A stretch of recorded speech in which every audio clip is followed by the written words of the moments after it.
Joining me now is Kathie O'Callaghan. She is the president of the nonprofit organization Hearts and Homes for Refugees. What have you been hearing, if anything, from people who are caught in this, who, we should make clear, have already been vetted? These are not people the United States are unfamiliar with their background, who had already been approved and are now stranded. It's devastating. It's devastating, and it's putting their lives at risk. Thousands of refugees, as you say, who have been extremely vetted, who were prepared, who have been waiting years to be resettled. And for many of them, this is their last hope. Hearts and Homes for Refugees has resettled many of the family members that are here. So for them, it is also just devastating news.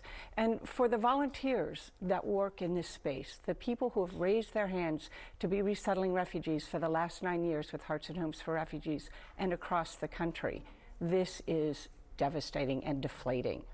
What is this going to do to organizations like yours and to regular citizens who do sponsor some of these refugees? I mean, does this mean to you that immigration in this country, as we have known it, is over? You know, I think it's important to focus on the fact that this is called a pause. And maybe there's some hope here. The administration, as I understand it, is looking to review and assess the U.S. refugee admissions program. They haven't said it's not going to happen. And we've been here before. So I believe that if this is a good faith pause, that it is not the end of the U.S. refugee admissions program. It's a program that's been around for 45 years. We have resettled more than 3 million refugees in this country, many of whom are probably watching today. And they have been resettled in safety and with dignity and with the support of communities and the U.S. Refugee Admissions Program resettlement agencies.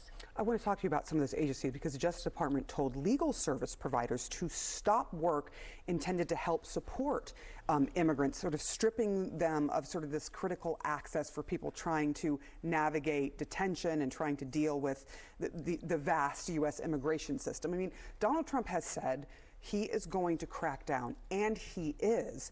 Have you heard anything from the DOJ?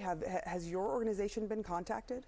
We are not in direct contact with DOJ, but I know that when we talk about refugees and migrants, you know, there's been some conflated about who's who. And the refugees are not part of the asylum-seeking population.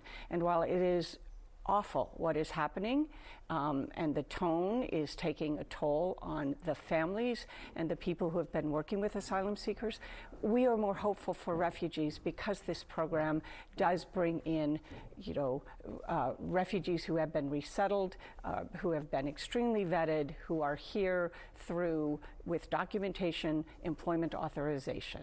Where are they now? Last question. Of these, you know, there are 10,000 that were literally about to get on flights, those flights being canceled. Where are they? Well, in order to be a refugee, you have to be outside your country of origin.